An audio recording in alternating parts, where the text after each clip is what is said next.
Sa oras na ito ay bibigyan po natin ng pagpapaliwanag at ng mga tamang pagtingin. Ito pong ginawa na naman na kabulastugan ng pamunuan ng House of Representatives. No? Talagang bahay ito ng mga magnanakaw at buaya na mga magnanakaw na politiko at walang kabusugan sa pagiging gahaman na maglustay at mag-abuso sa pundo ng ating pamahalaan. Sapagkat bago po mag-break for the Holy Week season at may tinatawag pa silang pa-bonus effect.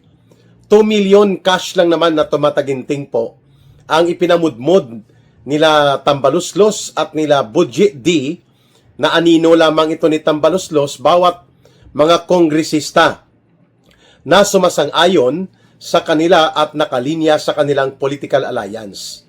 At ang estimated amount na pinamudmod ay hindi bababa po sa 600 million pesos mula sa pundo ng ating mga mamamayan.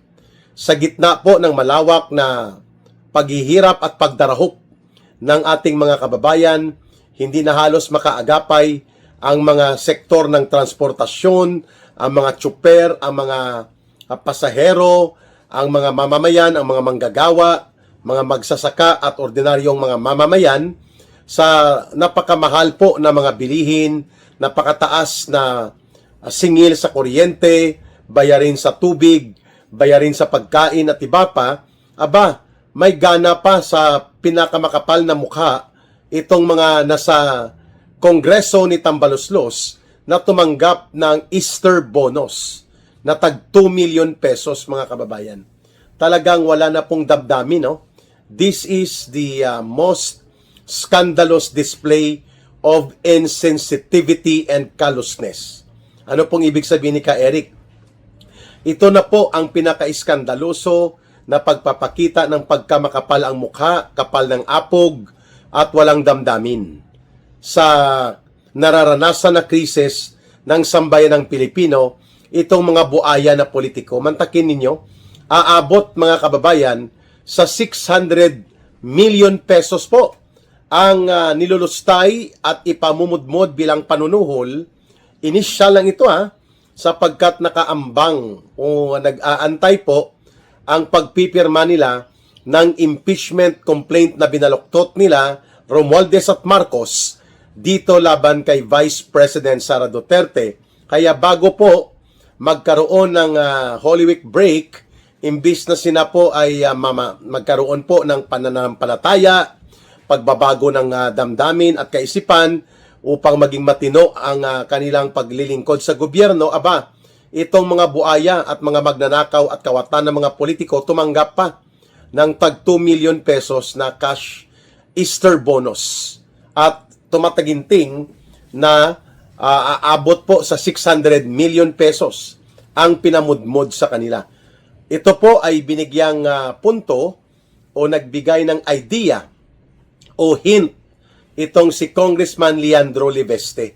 At sinabi niya, kayo na po ang maghanap ng mai-interview ninyo kung sino po ang mga tumanggap ng tag 2 million pesos na sobrang garapal at kapal ng apog na habang nagugutom at nahihirapan ang milyong-milyong Pilipino dulot po ng krisis sa kabuhayan, krisis sa ekonomiya, na ibinunga po ng palpak at bulok na panggobyerno ni Marcos at nila Romualdez, may gana pa. Habang nagugutom ang taong bayan at nagdarahop at gumagapang para makaagapay at makabangon sa krisis, may gana pa pong maglustay at magmudmud ng pera ng mga mamamayan na aabot sa tag 2 million pesos bawat isa at hindi bababa sa 600 million pesos po ang total Easter bonus. Wow! Sarap buhay Parang wala lang krisis ang Pilipinas kung makapag-asta po itong mga tauhan ni Romualdez, ni Tambaluslos at kasama po dyan si Budget D. No? Kaya nga, sa panahon siguro ni Pangulong Duterte nila ito gagawin, kung siya pa ang Pangulo, malamang makakatikim sila sa pagmumura ng matalas na pananalita mula kay former President Rodrigo Duterte. At sasabihan sila, mahiya naman kayo, ang kakapal ng mukha nyo, mga putang ina nyo, ibalik nyo yung pera na yan. At yan ay kailangan ng mga mamamayan, ng mga mananakay, ng mga pasahero, ng mga tsuper, ng jeepney at ng bus, at ng iba pang mga naggumagamit ng public transportation para sila po ay mabigyan ng suporta at subsidyo sa napakamahal na presyo ng mga produktong petrolyo. Pero wala Kinokonsinti at pinapaboran pa po ni Marcos Jr. ang ganitong kalapastanganan at kagaguhan ng mga pagbibigay ng tag 2 million bonus bawat isa na aabot po sa 600 million pesos dito po sa House of Representatives ni Tambaluslos at nila Boji D. So kayo na po mga kababayan ang humusga, malamang ang hindi nakatanggap po dito ng tag 2 million na mga bonuses nila habang grabe ang krisis na kinakaharap ng mamamayan ay yung mga tumutuligsa laban sa mga panlalamang, mga panlilito at panlilinlang nila Romualdez at nila Marcos patungkol sa pagsusulong nila muli ng binaluktot na impeachment complaints laban kay Vice President Sara Duterte. Malamang hindi nakatanggap dyan sila Congressman Kiko Barsaga, Congressman Leandro Liveste,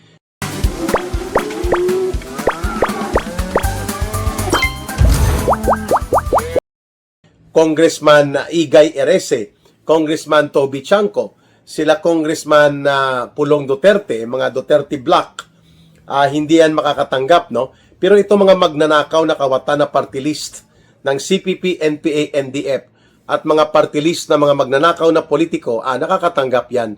Baka mahigit pa sa minimum na 2 million pesos bonus ang tinanggap nila. Kasi may mga projects pa na pinarelease din po nila Boji D at nila Martin Tambaluslos nang sa ganun po ay makokontrol nila at madidiktahan sa pamamagitan nito mga panunuhol na kunwari ay bonus, kunwari ay mga projects na dadalhin sa distrito, itong mga buaya at mga sakim at gahaman sa pera ng mga kongresista.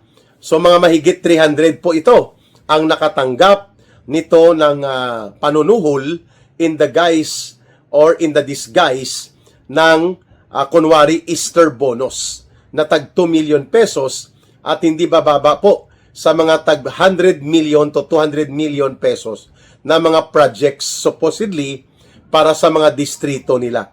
So ito po ay ginamit din nila noon last year nang ipinipilit at itinutulak ni Marcos at nila Romualdez ang impeachment complaints laban kay Vice President Sara Duterte. Subalit sa sobra nilang pagmamadali at gusto nilang i-shortcut ang mga fundamental na prinsipyo sa batas at sa konstitusyonal na kalayaan at demokrasya kagaya ng due process of law at ang equal protection of law ay sinortcut nila at nilabag nila ito kaya nakita po ito ng Korte Suprema at ibinasura tuluyan itong last year nila na maniobra sa impeachment. Pero last year din po according to Congressman Toby Chanco, habang sa kasagsagan ng pagpapapirma at pagpapalusot nitong binaluktot nilang impeachment complaint last year, nagpa-release ng nauna 90 billion. Yun pala umabot sa 250 billion pesos. Accordingly, ito ang kabuang panunuhol ng last impeachment operations noong 2025, mga kababayan. Umabot po sa 250 billion pesos in the form of projects. Pero sa totoo lang, mga convertible to cash. Pwedeng pirahin, pwedeng pagkakitaan, pwedeng ibenta. Yung allegedly mga projects na nagkakahalaga ng 150 million pesos to 200 million pesos bawat kongresista. Kaya umabot po sa mga hindi bababa, kulang-kulang po sa 250 billion pesos na pera, pundo ng mamamayan ang ginamit sa panunuhol noong nakaraang baluktot at tuluyang na ibasura na impeachment complaints noong 2025. Ngayon, inuulit na naman at inuulit po nila Martin Tambaluslos at ng kanyang anino na si Boji D na gumamit po ng ganitong gimmick.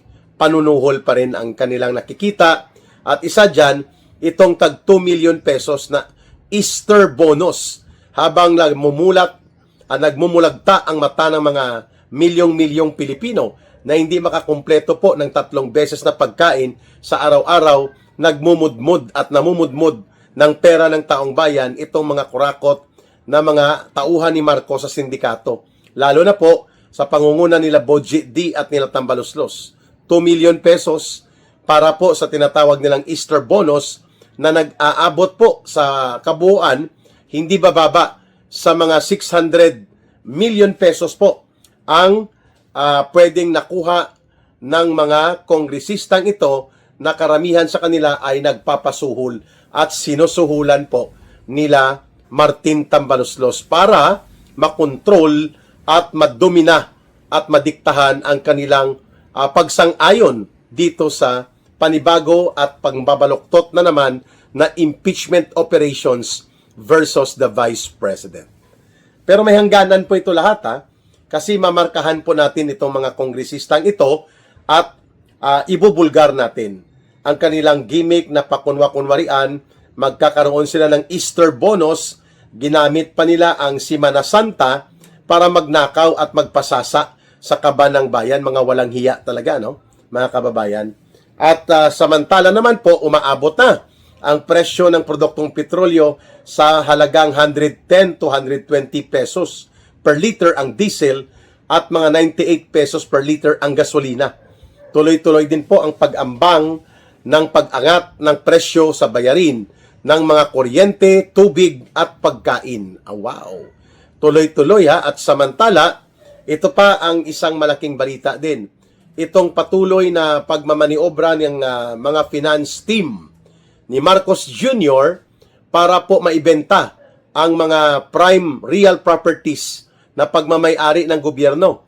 Kagaya po ng mile long property sa Makati yata ito or area ng Mandaluyong na ginamit ng Philippine Daily Inquirer ng walang lease payment for the last 25 years, no, sa mga mamamayan sa gobyerno natin. At dumating po sa pagkakataong ito nang makita ito at nalaman ni former President Duterte, pinabawi po ito ang mile-long property at pinalayas at pinaalis po dyan ang Philippine Daily Inquirer.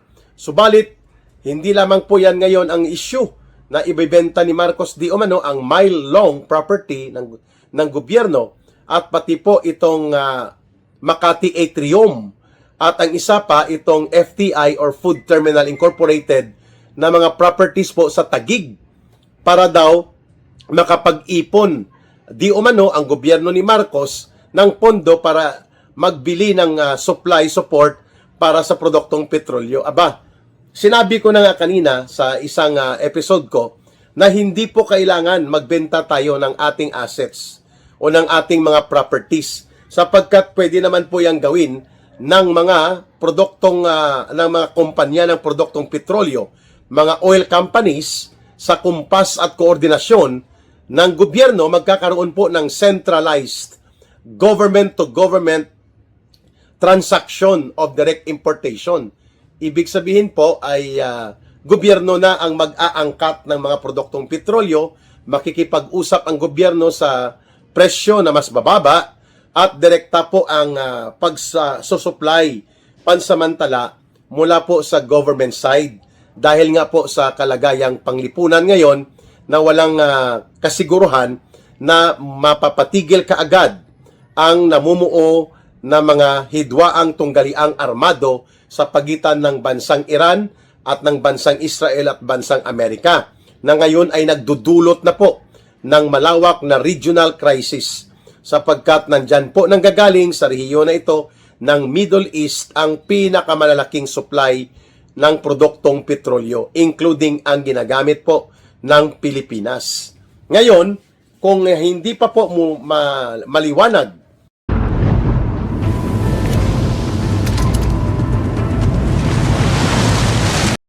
o malinaw na ligtas nang makakabiyahe ang mga oil tankers na naghahakot at nagdidistribute ng mga produktong petrolyo all over the world na dumadaan po ang 22% ng supply line sa the Strait of Hormuz na kontrolado ng Iran ngayon at mayroon itong mga pambomba na mga gamitan kapag dumaan dyan ang mga barko ng Amerika o ng Israel, habang wala po ang kapanatagan sa rehiyon na ito, walang contingency measure si Marcos kung saan bibili ng supply line para po sa ating langis na produkto. And kanina, hindi pa ito kumpirmado, bibili daw o nakabili na, di umano, ng 300,000 barrels of oil. No? Ang isang barrel yata is nasa how many liters?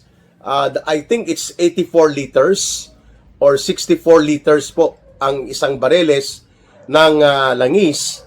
At ito ay hindi pa kumpirmado kung sino nag-angkat, sinong bumili, pero sabi sa balita na nakita ko pa lang sa social media, government transaction daw ito. Kung papaano ito i-distribute sa mga oil corporations, sa mga oil companies, wala pa pong guideline patungkol dyan mula kay Marcos. At hindi pa nila ito inaamin na nakapag-angkat na tayo direkta ng around 300,000 barrels of crude oil na ginagamit po para iproseso ang diesel at ang gasolina. Ayan.